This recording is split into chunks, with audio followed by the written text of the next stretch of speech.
Good morning students. स्वागत है आपका अपने यूट्यूब चैनल एग्रीकल्चर क्लासेज में। दोस्तों, अपना जो पशु रोग एनिमल डिजीज जो चैप्टर चल रहा था, इस चैप्टर में अपना टॉपिक था जीवाणु जनित रोग यानी कि बैक्टीरियल डिजीज। जीवाणु जनित रोग में अपन ने टोटल जो रोग थे वो थे 5 और 4 रोगों के बारे में अपन ने पढ़ लिया है। जिसमें पहला रोग अपन ने पढ़ा है गलघोटू, दूसरा पढ़ा है थनैला रोग यानी मैस्टाइटिस, तीसरे नंबर पे अपन ने पढ़ा है बीक्यू यानी ब्लैक क्वार्टर या जहरबाद, और चौथे नंबर पे दोस्तों पढ़ा है एंथ्रेक्स। पांचवें नंबर की जो बीमारी आती है अपनी, पांचवें नंबर की जो बीमारी है वो है दोस्तों फड़किया। फड़किया का नाम दूसरा होता है दोस्तों ईटी, और इसका पूरा नाम है एंट्रोटोक्सीमिया।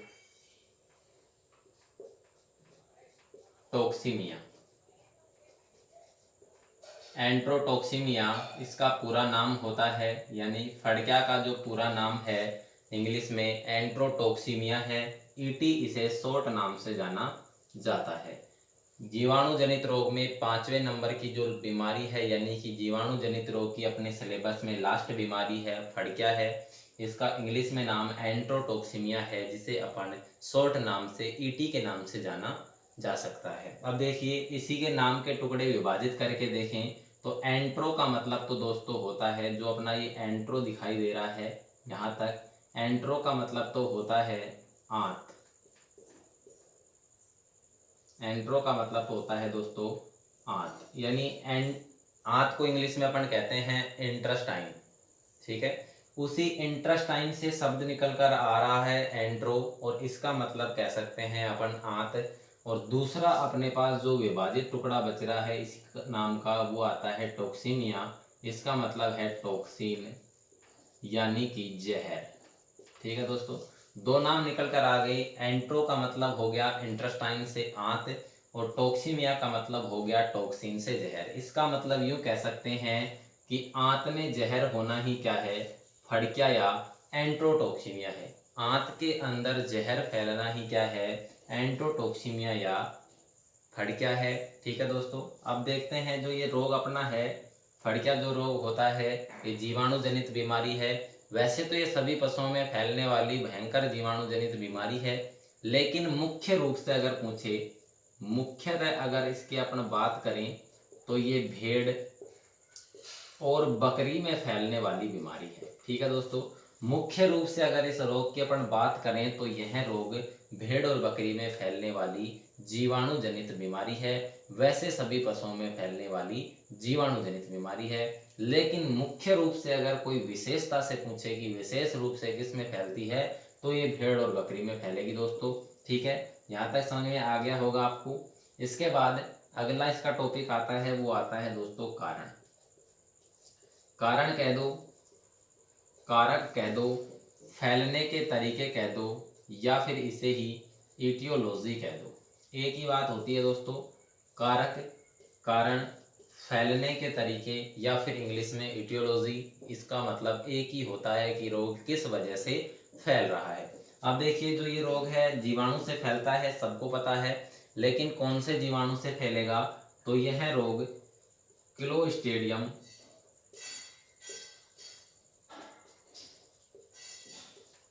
वेल्फाई परफ्रिंजेंस, क्लोस्ट्रीडियम वेल्फाई परफ्रिंजेंस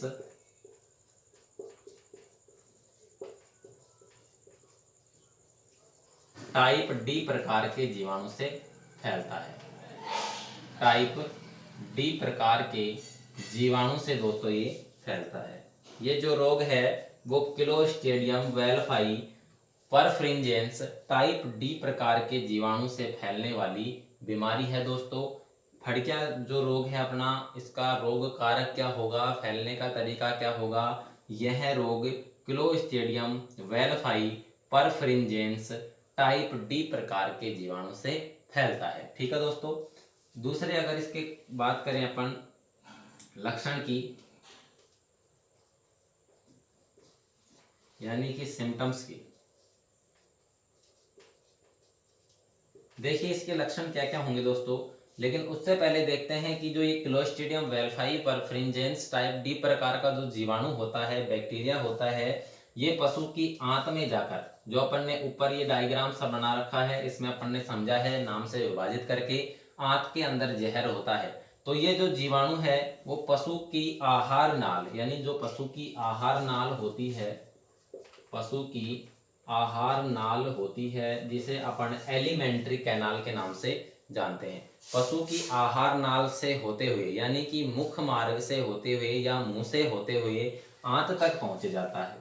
मुंह से होते हुए आंत तक पहुंचेगा। इसका मतलब यूं कह सकते हैं कि ये जो क्लोस्ट्रीडियम वेल्फाई जो जीवाणु होता है वो पशु की आहार नाल यानी एलिमेंट्री कैनाल से होता हुआ पशु की आंत यानी इंटेस्टाइन तक पहुंच जाता है और आंत में जाकर संक्रमण फैलाता है, वहां पर जहर फैला देता है, जिसकी वजह से पशु अपने लक्षण प्रदर्शित करता है। कौन से रोग के? फड़किया रोग के। तो लक्षण कौन कौन से प्रदर्शित करेगा दोस्तों? देखिए, एक नंबर पे लक्षण क्या होगा? आंत के अंदर जहर फैल रहा है। अगर अपनी आंत के अंदर, पशुओं को छोड़कर अगर अपने ऊपर देखें, आंत के अंदर अगर जहर फैल जाए या आंत का संकुचन भी बढ़ जाता है, कॉन्ट्रैक्शन भी बढ़ जाता है या मूवमेंट भी बढ़ जाता है, या फिर अपनी आंत में कोई इन्फेक्शन हो जाता है, तो सबसे पहले अपने पतले दस्त हो जाते हैं। तो वही प्रक्रिया पशुओं में होगी। जब आंत के अंदर जहर होगा तो सबसे पहले पशु को तेज दस्त होंगे और दस्त के अंदर श्लेष्मा, दस्त के अंदर श्लेष्मा की परत आएगी दोस्तों। पशु को तेज दस्त होंगी और दस्त के अंदर श्लेष्मा की परत आती है। श्लेष्मा वो होती है दोस्तों जो आंतों की बाह्य परत होती है, जो इंटेस्टाइन है उसकी जो बाह्य परत होती है वो कटकर बाहर निकलने लग जाती है। जैसे आपने देखा होगा जब पशु पतला गोबर करता है तो उसमें पानी जैसा तरल पदार्थ लसलसा सा थोड़ा सा अर्ध ठोस रूप में आपको दिखाई देता है, वो श्लेष्मा की परत दोस्तों होती है। तो पशु को तेज दस्त होंगी और दस्त के साथ श्लेष्मा की परत कटकर बाहर निकलने लगती है। क्यों निकलती है? क्योंकि आंत के अंदर टॉक्सिन यानी जहर फैल रहा है और फैलाने का कारण कौन कर रहा है? क्लोस्ट्रीडियम वेल्फाई परफ्रिंजेंस टाइप डी प्रकार का जो जीवाणु है वो दोस्तों ये संक्रमण फैलाता है। अब देखिए लक्षण में पहला लक्षण हो जाएगा पशु को तेज दस्त होंगी, श्लेष्मा की परत कटकर बाहर निकलेगी। दूसरे अगर लक्षण की बात करना चाहूँ तो तेज दस्त जैसे ही पशु को होंगे तो इसका मतलब निश्चित है कि पशु के पेट में ऐंठन जरूर होगी, जिसे अपन मरोड़े बोलते हैं या मरोड़ कह सकते हैं। तो पशु के ऐंठन जरूर होगी और ऐंठन होगी तो पेट में दर्द भी निश्चित होगा दोस्तों। तो अपन लिख सकते हैं इसमें पशु को तेज ऐंठन के साथ, पशु को तेज ऐंठन के साथ दर्द होता है। ठीक है दोस्तों, पशु के जब दस्त होंगे तो पशु को तेज ऐंठन के साथ दस्त हो जाते हैं और उसके साथ साथ उसको दर्द भी होता है दोस्तों। पहला लक्षण हो जाएगा तेज दस्त होंगे, श्लेष्मा की परत कटकर बाहर निकलेगी। दूसरा लक्षण होगा पशु को तेज ऐंठन होगी और साथ में पशु के पेट में दर्द भी होगा दोस्तों। जब ऐंठन और दर्द होता है तो इसके साथ साथ पशु को आफरा के लक्षण भी दिखाई देते हैं, यानी कि टिम्पेनी भी होने लगती है, आफरा होने लगता है। ठीक है दोस्तों, आफरे की भी शिकायत हो जाती है पशु को, क्योंकि पेट में ऐंठन के साथ जब मरोड़ उठता है या दर्द उठता है तो वहाँ आफरा होने की संभावना बढ़ जाती है।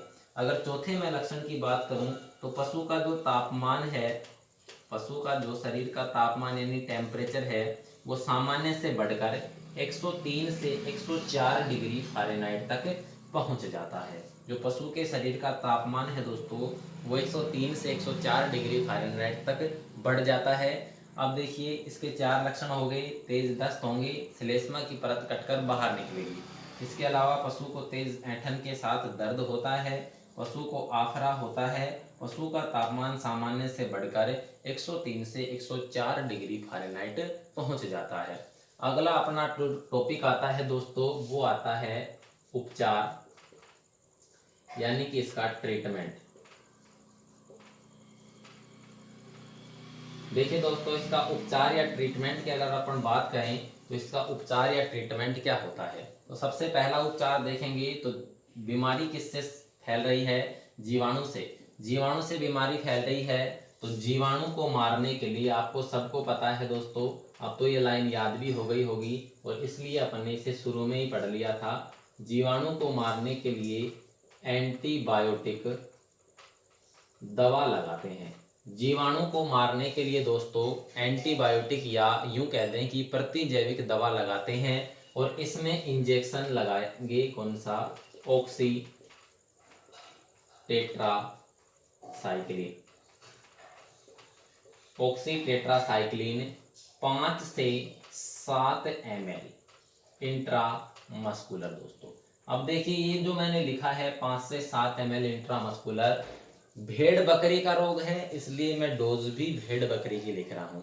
अगर आपको भेड़ बकरी ना देते हुए क्वेश्चन में ये दे सकता है कि गाय या भैंस में फड़का का उपचार लिखिए, तो उसमें आप डोज को बढ़ाओगे, इस मात्रा को बढ़ाकर 5 से 7 ml की जगह 10 से 15 ml कर सकते हो। लेकिन अगर भेड़ बकरी दिया हुआ है तो आप उससे मात्रा आधी घटा दोगे, इसमें कोई ज़्यादा रटने की बात नहीं है। भेड़ बकरी आता है, छोटा पशु है, मात्रा आधी करनी है। अगर गाय भैंस पूछता है तो मात्रा को बढ़ाकर डबल कर देना है, ठीक है। दूसरा, अगर इसके उपचार की बात करें तो आ जाओ अपने लक्षणों के ऊपर। पशु को तेज दस्त हो रहे हैं, यानी कि दस्त हो रहे हैं, तो दस्त को रोकने के लिए अपन ने पढ़ा था दोस्तों, दस्त रोकने के लिए एस्ट्रीजेंट, दस्तों को रोकने के लिए एस्ट्रीजेंट दवा लगाते हैं, जिसे अपन ने हिंदी में स्तंभक भी पढ़ा था। स्तंभक दवा लगाते हैं और स्तंभक दवा में इंजेक्शन सल्फा ग्रुप की जो भी औषधियां हैं वो आती हैं, तो इसमें आ जाएगा सल्फा डिमेडिन। सल्फा डिमेडिन वही 5 से 7 ml करूंगा मैं इंट्रामस्कुलर, क्योंकि ये भेड़ बकरी की बीमारी मुख्य रूप से होती है।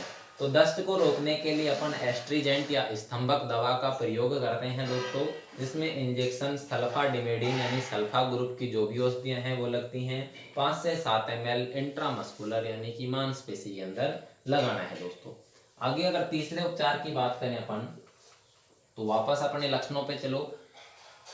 दूसरा लक्षण देख लो, पशु को तेज ऐंठन के साथ दर्द हो रहा है। पशु को तेज ऐंठन के साथ दर्द होता है, यानी कि दर्द पशु को हो रहा है वो भी ऐंठन के साथ। तो दर्द को कम करने के लिए, दर्द को कम करने के लिए अपन ने पढ़ा था दोस्तों एनाल्जेसिक।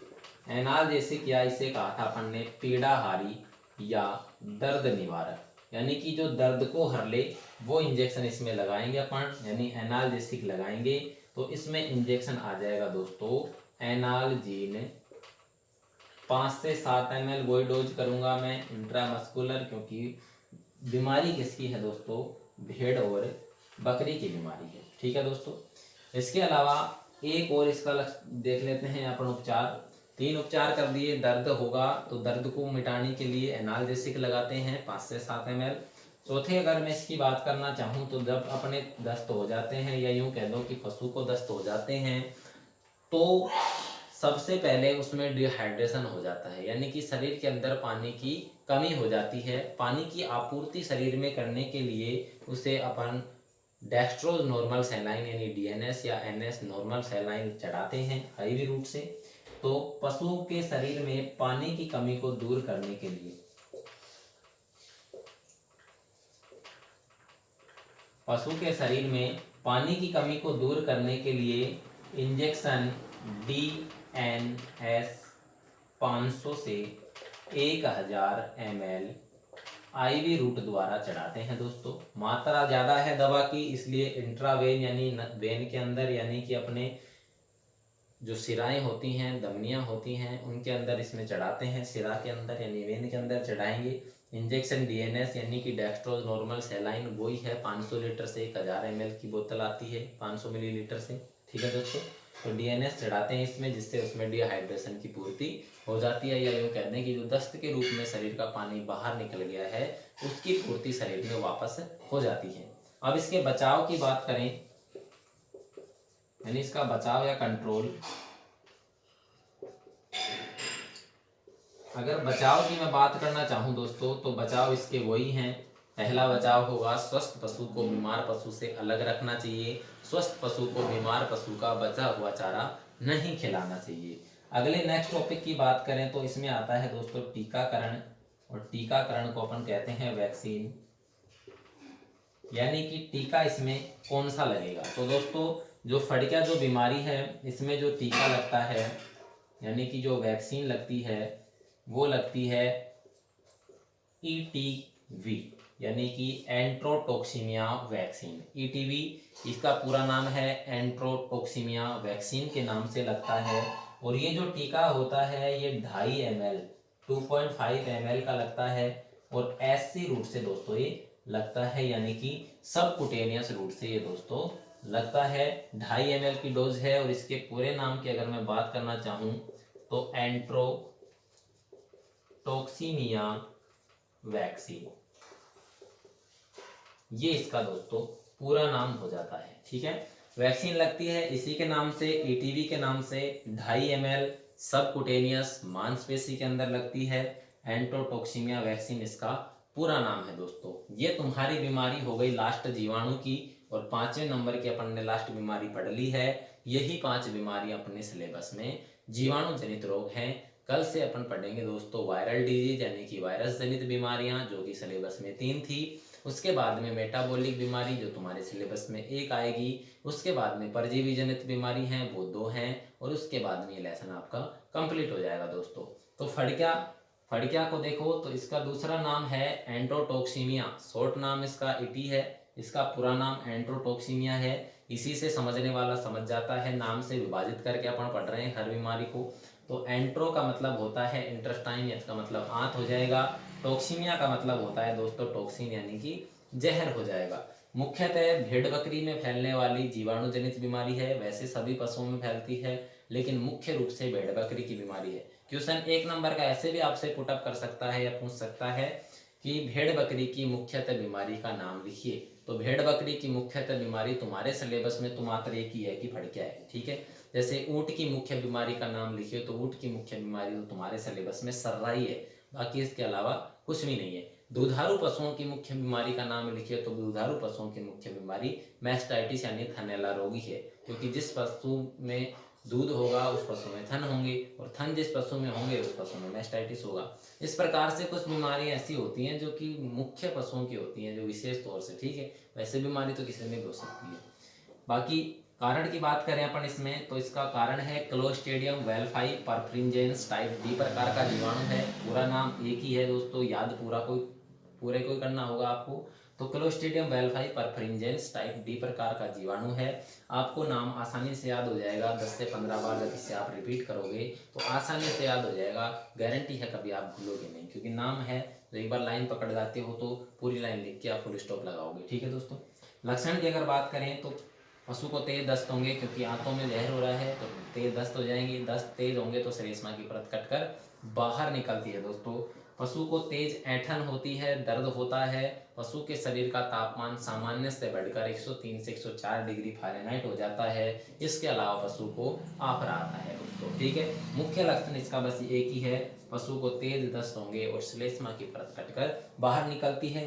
बाकी जो 3 लक्षण आपको याद करने हैं तो ये कर लो, नहीं तो इसके अलावा खाना पीना जुगाली करना बंद करता है, निडाल हो जाता है वगैरह वगैरह, वो लास्ट में आपको बताऊंगा कॉमन जिनके जो भी हैं। ठीक है, आगे इसके उपचार की बात करें तो सबसे पहले जीवाणु की बीमारी है, इसलिए अपन एंटीबायोटिक दवा लगाते हैं जीवाणु को मारने के लिए। इसके अलावा इसमें दस्त हो रहे हैं तो दस्त को रोकने के लिए एस्ट्रीजेंट यानी स्तंभक दवा का प्रयोग करते हैं। और देखें तो पशु के पेट में दर्द हो रहा है, ऐंठन हो रहा है, तो दर्द को कम करने के लिए अपन एनाल्जेसिक या पीड़ाहारी दवा लगाते हैं। चौथे लक्षण की बात, चौथे ट्रीटमेंट की अपन बात करें तो पशु के शरीर में जब तेज पतले दस्त होंगे तो पानी की कमी हो जाएगी, जिसे अपन डिहाइड्रेशन कहते हैं। पशु के शरीर के अंदर पानी की कमी को दूर करने के लिए इंजेक्शन DNS चढ़ाते हैं 500 से 1000 ml, लेकिन ये सॉल्यूशन IV रूट द्वारा चढ़ाया जाता है दोस्तों। देखिए 3 रूट होते हैं, वो मैं आपको बाद में बता दूंगा। एक तो अपन पढ़ रहे हैं कि SC यानी कि सबकुटेनियस, दूसरा अपन पढ़ रहे हैं IM यानी कि इंट्रामस्कुलर, और तीसरा पढ़ रहे हैं IV। ये 3 ही रूट आपके मुख्य आते हैं। देखिए जो पहला है SC का मतलब सबकुटेनियस, इसका पूरा नाम है। त्वचा में लगेगा, चमड़ी में लगने वाला इंजेक्शन होता है। IM यानी कि इंट्रामस्कुलर, इंट्रामस्कुलर का मतलब होगा, इंटर का मतलब अंदर, मस्कुलर, मस्कुलर का मतलब मांसपेशी, मांसपेशी के अंदर लगाया जाने वाला इंजेक्शन है जो कि ग्लूटियल मांसपेशी में अपने लगता है।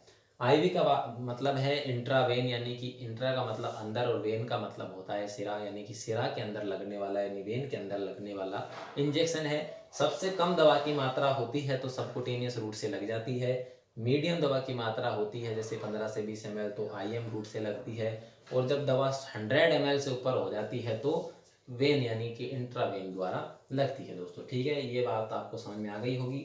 अब इस फड़किया का जो टीका है वो मुख्य है। फड़किया का जो टीका यानी वैक्सीन जो लगता है वो ETV के नाम से आता है। ET इसका नाम है तो V यानी वैक्सीन हो जाता है, एंट्रोटॉक्सिमिया वैक्सीन के नाम से।